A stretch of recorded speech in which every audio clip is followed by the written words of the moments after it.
Hi, how are you? Welcome back to my channel.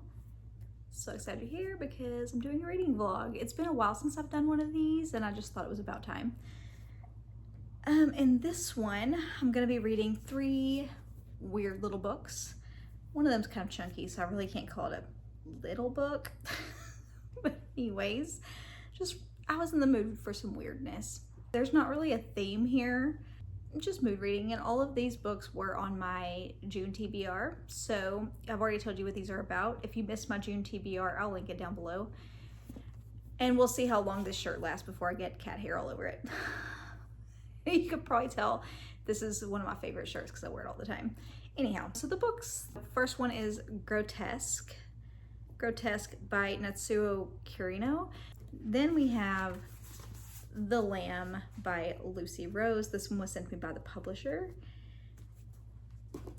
And then we have Strange Weather in Tokyo by Hiromi Kawakami. And I'm obsessed with this cover. It's so funky and fun.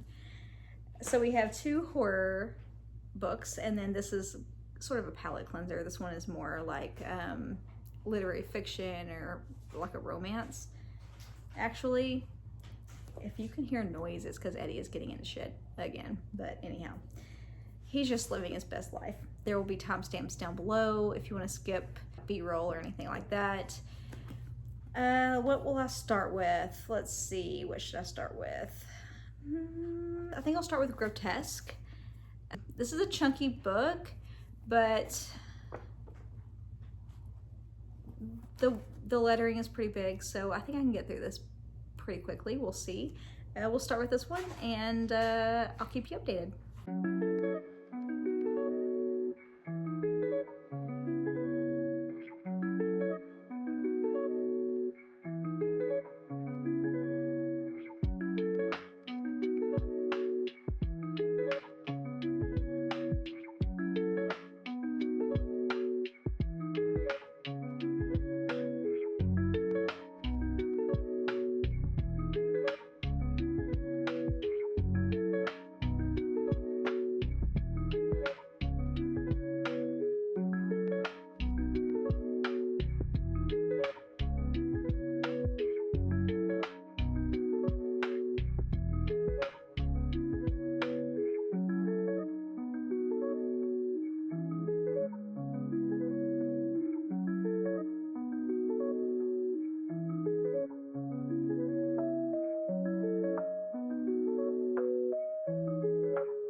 About 90 pages into this, and towards the beginning we already know that Yuriko and Kazue have been murdered, and both of them are prostitutes or were prostitutes.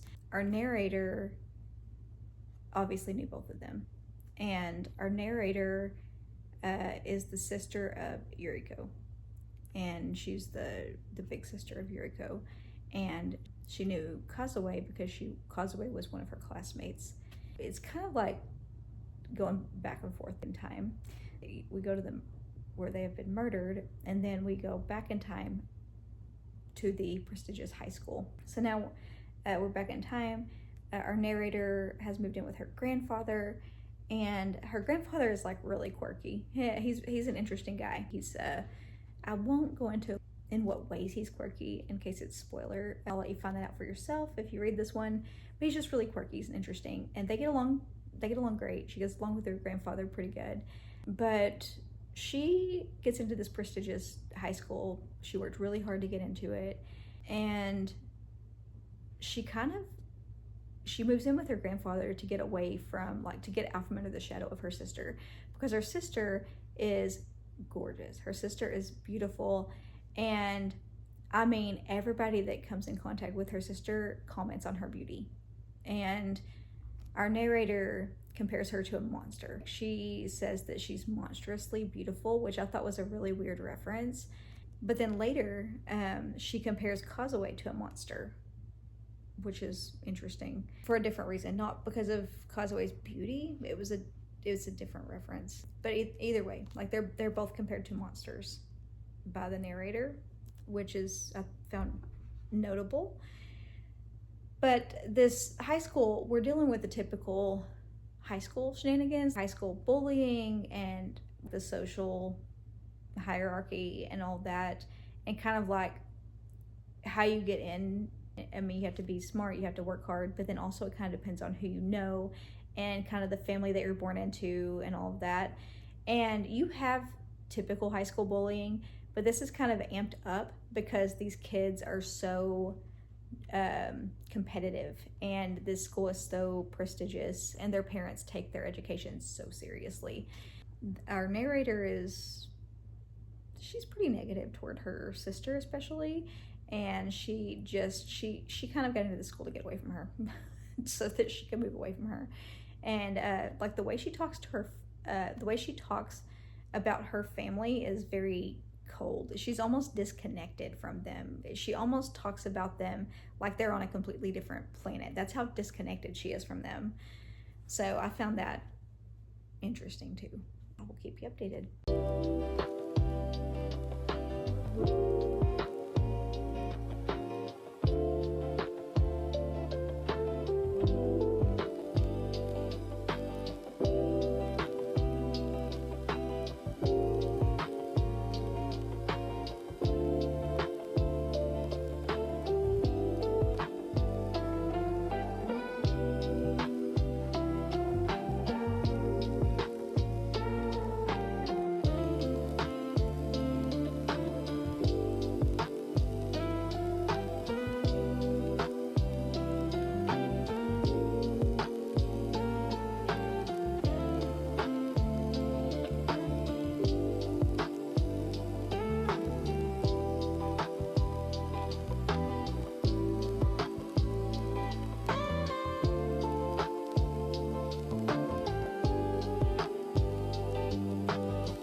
So I'm on page 178.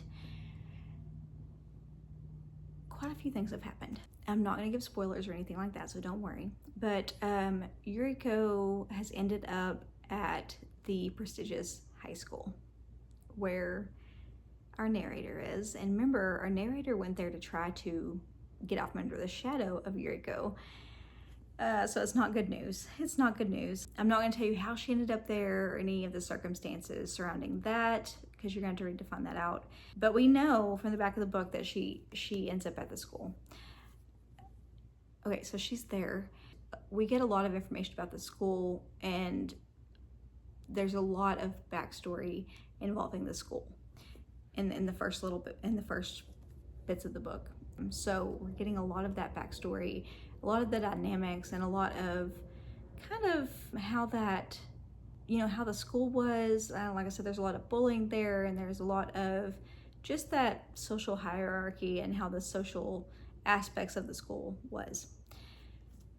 And it kind of goes back and forth there, and then also like after Yuriko and Kazue have died, after they've been murdered, and our narrator has been given Yuriko's journals.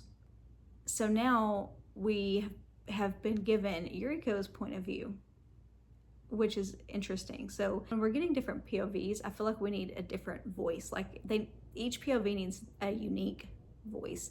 I don't feel like Yuriko had a very unique voice compared to our narrator, but that's okay. I mean, it's a little nitpicky on my part, but I don't feel like she had a very unique voice from the narrator. I feel like they just sounded the same.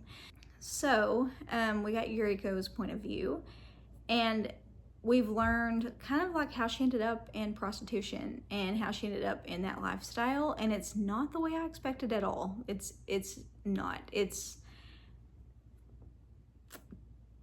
Yeah, things are twisted. It's very dark. It's twisted. It's very taboo, and yeah, just not at all what I expected whatsoever as far as how she ended up in that lifestyle.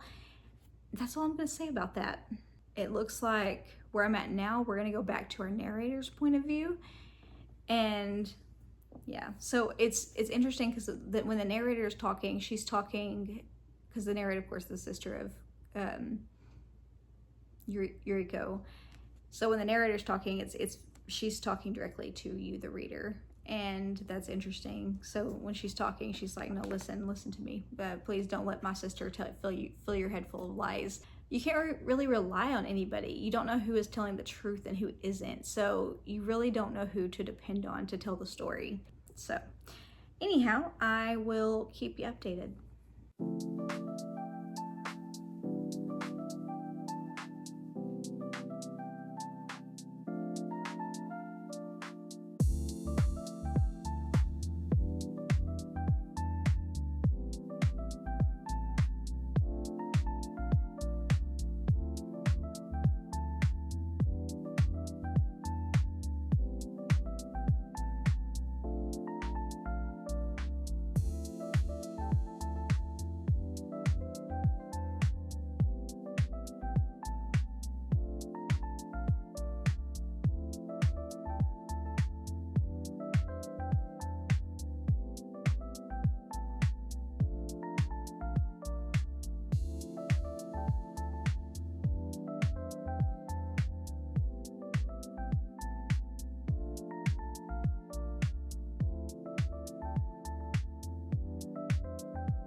Okay, I've had a long day.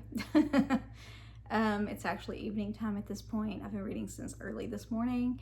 I did take a break. You probably saw I went and visited a local thrift store. There's a square in a town local to me, and they have a bunch of shops. And there's an antique store there that I like to go to, and they actually had some blind dates with books. Ended up not getting one. They just didn't have any that, either it sounded like books that maybe already have, or they just, I wasn't in the mood for romance right now, any of those ones. So I didn't get one, but I did show some of them on the video. And I did get a makeup bag that was really cute. It's like hot pink. It's got sparkles, like glitter in it, but the glitter is stars. It's really cute. I should have showed y'all, but I don't have it here. If I think about it, I'll put video of it. I'll put a clip of it here. But it's a Consuela bag. I'm obsessed with Consuela. Love it. But anyways, I did read some more. I'm on page 326. We are getting multiple points of view. I told you that we got Yuriko's point of view. We get the trial, and so we get a glimpse of that. We get the principal's point of view from the school, and you know, kind of like how he thinks he contributed to everything and how the events played out. And then we also get the point of view of the killer, because you know, the trial, as the trial is going on, we get like his side of things, and he goes through this whole freaking monologue about how events in his life led up to him killing, basically. To me, that part was way too long. I don't know how all of that was entirely relevant, and I think a lot of it was just excuses. I don't know why we needed all of that just to say why. Dude, you're full of excuses. There's no reason you should have done what you did, and that was just a big fat excuse. Okay, so yeah, okay, so this obviously is not like a whodunit kind of situation. We know from the get-go who did it, really, because there's a trial, but I mean, really, we know from the beginning who did it. This is more learning the why. We're learning what led to these women getting into the life that they got into, getting into prostitution, and we're learning the why of why this man did what he did. While there are twists here, the twist is, it's not like a whodunit twist. It's more like okay, this is why everybody did what they did. But yeah, we are learning how the social structures, the school, the family life, and all of that led to these women doing what they did, and led to them getting into the lifestyle that they got into. And it's really sad. But I am done. I think I'm gonna call it quits for the day. I've read a lot for the day, and this is it's a really dark, heavy book. And yeah, I think I'm done for now, and I will pick up tomorrow. I'm back. It's the next day. I actually already finished Grotesque. I've been reading for a little bit already today, and this was really good. I actually enjoyed it. The end, like the last lines of this were actually really powerful to me and really good. It tied it together, like it tied it up really well, and we actually ended up getting Kazue's point of view too, which was really important. Okay, so something to note, and a running theme here is that women were compared to monsters multiple times, and I think that was very intentional on the author's part. By the end of this, the women weren't being compared to monsters like in a way that it was saying they were monsters. It was more like questioning, like, am I a monster? And really, like, they weren't really given a choice. You know what I mean? Like, they weren't really given a choice in their circumstances, and it was just the way society was set up. If you weren't born into a certain class, if you weren't born to a certain family, if you weren't given certain privileges, like, you were kind of just doomed. They were just trying to get by, and in certain circumstances. And you'll see, I especially felt bad for Kazue, and the fact that I feel like she just wanted to be close to someone. You know, she just wanted to feel connection to someone, and it was just really sad. Like, it just, by the end of it, I just felt really sad by the end of this. It was just really a dark, twisted, messed up book. And I know, like, the purpose of the book and what the author was trying to say and highlight, and I do think it's an important topic. There's definitely some important commentary here, and I do think it's a really good book. Being careful not to give anything away. Like I don't want to say too much, give anything away, but yeah, this, just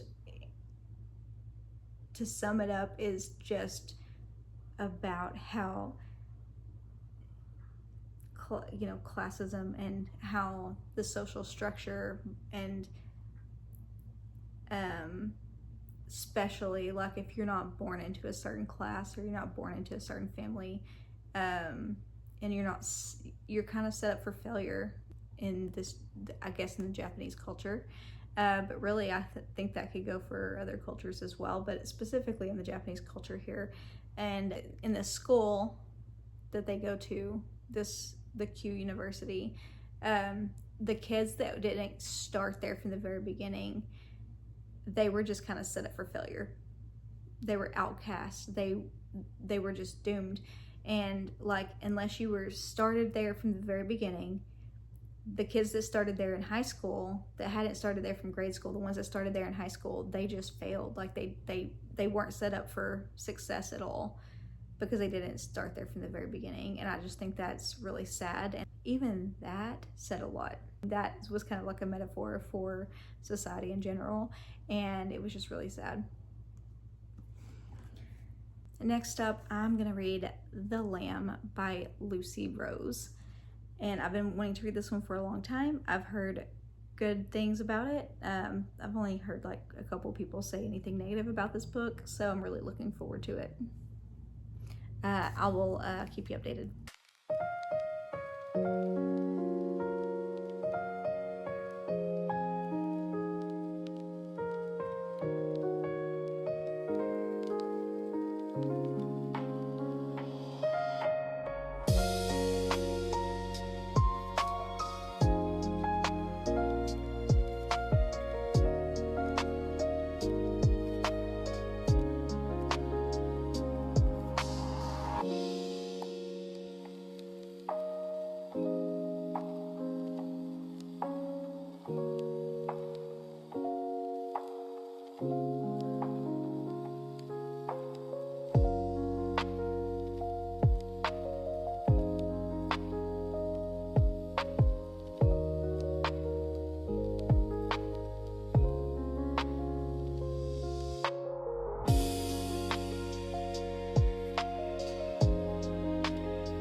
Stop. Hang on. Quit it. Okay. I'm in a weird corner. Honestly, just to give you a different view, because I figured you're tired of seeing the same view this whole video. Yeah, I've taken a little break. I went and got food. You probably saw that. I went to one of my favorite restaurants. It's like Vietnamese-Thai food. And oh my God, Eddie, he's on the table. Anyways, I got drunken noodles, which is really good. He's on my printer. That's cool. I give you sticky rice for free, like in the beginning. Delicious. And then I got, we got, oh my God, I'm drawing a blank on what they're called. I'll put the name of them here because I cannot remember what they're called. For some reason, my brain, I know what they're called, but like my brain is just a complete blank right now. And then I got drunken noodles. All were so delicious. And the name of the restaurant is Malay. I think that's how you pronounce it. I'm not sure. Malay Kitchen. And it's in Dallas, but they have other locations. But the one I always go to is in Dallas. Usually I get the Bangkok street rice. That's the dish I normally get. I'll put a picture of it here because I didn't get it this time. That's what I normally get. I decided to try something different this time, but I missed my normal dish because this, even though the drunken noodles were delicious, nothing beats my normal dish. It's just so good. And then I'm on page 118 of The Lamb. This is really good. It's really good. And this is going on my list of books featuring a toxic mother-daughter relationship, because this is definitely up there as far as toxic. Margot and her mom live like in this forest. It's like a forest out like away from civilization, and they're happy living this like lonely existence. It's just been the two of them. Dad ran away a long time ago. It's just those two living out. And Margot does go to school, but her mom has told her, don't make a fuss, don't draw attention to yourself, don't answer questions when you're called upon, just be quiet, basically. And Margot really doesn't have a lot of friends at school, but she's kind of befriended this one girl. But otherwise, she's just not making a scene, you know? Their house is kind of in shambles. Their house is kind of sad. And, you know, even the two of them aren't comfortable in their own home, which is telling. The two of them, so they have been getting by feeding on strays, is what they call the people who get lost and wander to their house in search of help. So when they come upon a stray, they will like give them wine and, you know, all this, and they'll end up, you know, eating them. Well, yeah, so we're at the part, well, they've already come across Eden. This woman comes to their house, and the mom likes Eden. She's crushing on Eden, so she's like, okay, we're not gonna eat this one. I like this one. We're gonna keep this one. So, and this apparently has like happened before, where she's like develops crushes, but the mom is like incapable of love, I guess. The mom doesn't seem to be really satisfied ever, apparently, or that's what it seems like to me. So anyways, Eden is there now, and she's sticking around. And what's wild to me is that Eden doesn't seem really surprised by their lifestyle, which is weird. Like if I was Eden, I'd be freaking the fuck out. But whatever. Anyhow, something to note, something you should know. It's pretty graphic as far as like, it's very detailed, the taste of what they're cooking, how they're preparing the food, and the food is people, okay? But it's very detailed and just gross. It's pretty gross. But yeah, and like I said, the mother-daughter relationship is very toxic, and parts of it have been really kind of uncomfortable for me to read, which that's horror, and that's kind of the point. So yeah, parts of it was, have been uncomfortable. And I'm on page 118, like I said, and I kind of feel like I know a twist that's gonna come up at this point. I'm like, I think I know a twist. We'll see if I'm right or not. I'm enjoying it. It's nice and toxic, but I'm enjoying it. I like it so far. It's gruesome, and it's good, and it's beautifully written, and yeah, really like it. I'm really enjoying it, and I'll keep you updated.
250 pages into The Lamb.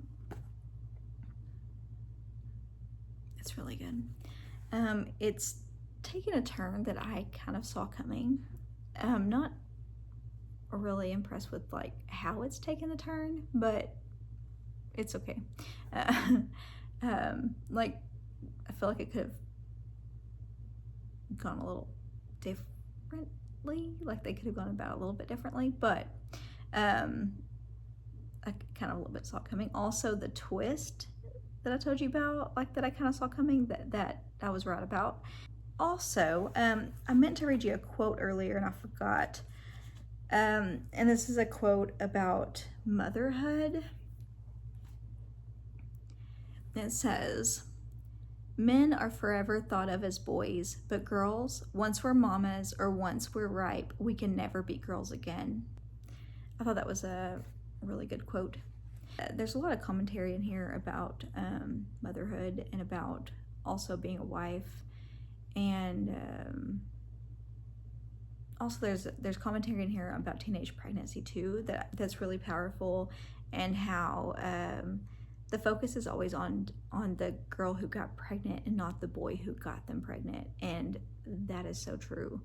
The focus is always on the girl, and that is so messed up. So there was that. Yes, this is a book about cannibalism, a lot of cannibalism, but really to me this is toxic mother-daughter relationship.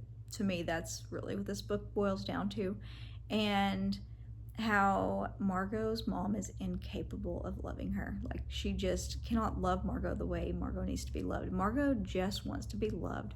Margot just wants someone to love her.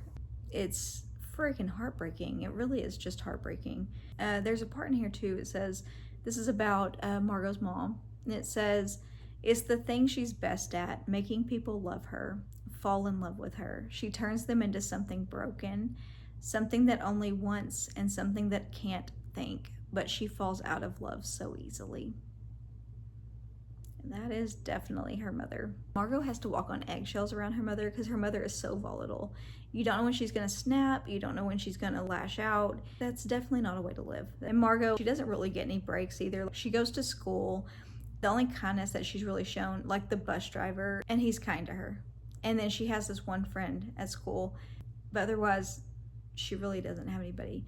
And the one friend at school, like, her mom really doesn't want her to be friends with. And I'm not going to go into why or anything like that, but just she doesn't really have anybody, and it's just sad. I do think I know where this is going. We'll see. We'll see if I'm right on that. I think I'm going to go upstairs and read this in bed, and I'll keep you updated. Sorry, I'm kind of a disaster. I finished The Lamb. And you can add this to the list of books that have made me cry, because the ending fucked me up. Like, really, really fucked me up. Yeah, so I have a lot to say about this. Like, a lot to say about this, but I mean, you've heard my updates as I've gone along and read it.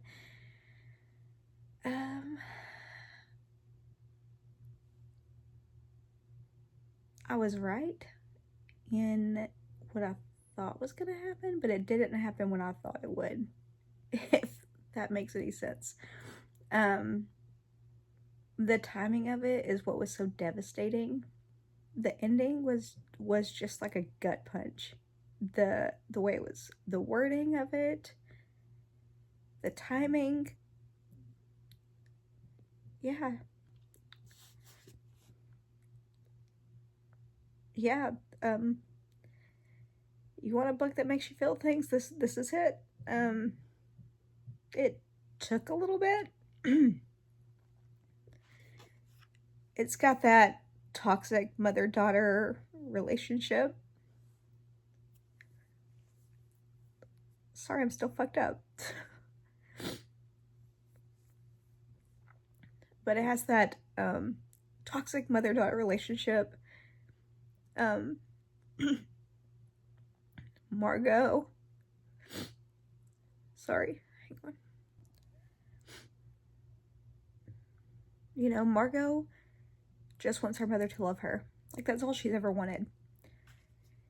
And not only that, but Margot is lonely in every way there is for a person to be lonely. Like, she wants friends.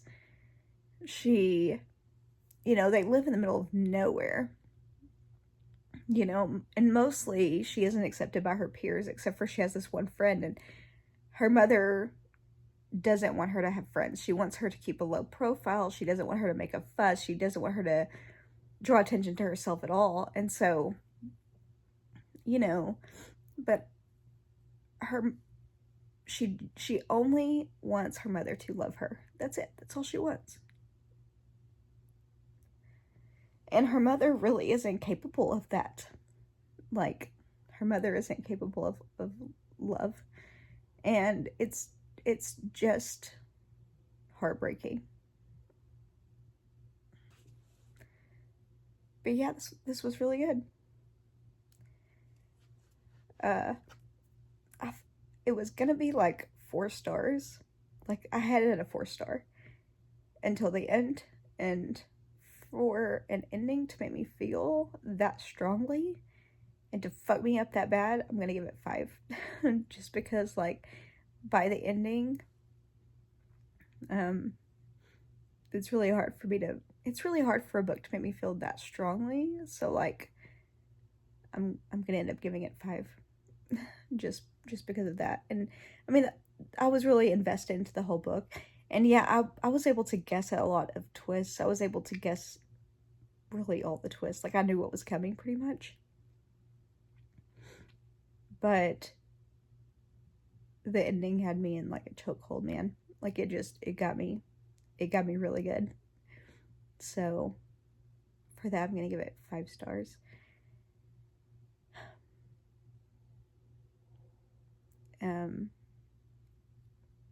So yeah, on to the next.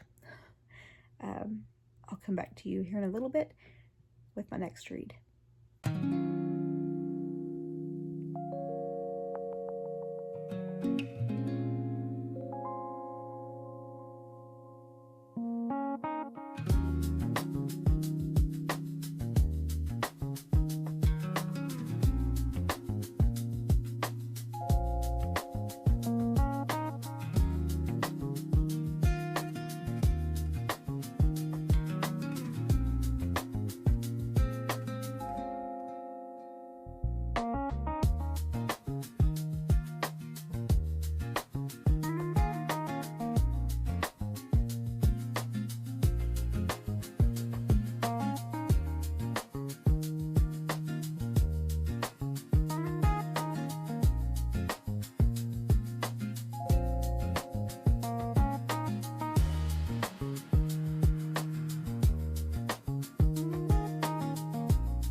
I'm sorry the lighting's weird up here.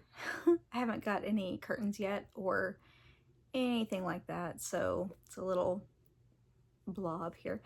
Anyhow, I already finished Strange Weather in Tokyo. I didn't do any updates or anything. This one's pretty short and it's a very quick read.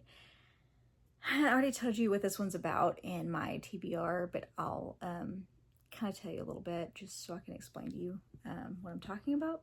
This one is Tsukiko. She's 38 and she's in a bar one day and she runs into her high school teacher, Sensei. She calls him Sensei. He is 30 years older than her. So it's not as taboo because he's no longer her teacher, but it is a little taboo. And she kind of develops a crush on him and they start hanging out. Like, they start spending a lot of time together. They have a lot of conversations over food and sake, and it's more literary fiction than romance. And there's not a lot of like romance in it exactly. And really, it's a very slow burn romance because there's a lot of hesitancy. There's a lot of just reluctance. She's really crushing on him. He really treats her like she's still one of his students. Like, he's kind of bossy with her. And really, she doesn't act like she's 38. And I kind of think that being around him kind of puts her back into her high school state of mind, honestly, because she really never acted her age in this book. She seemed a lot younger than she really was throughout this whole thing.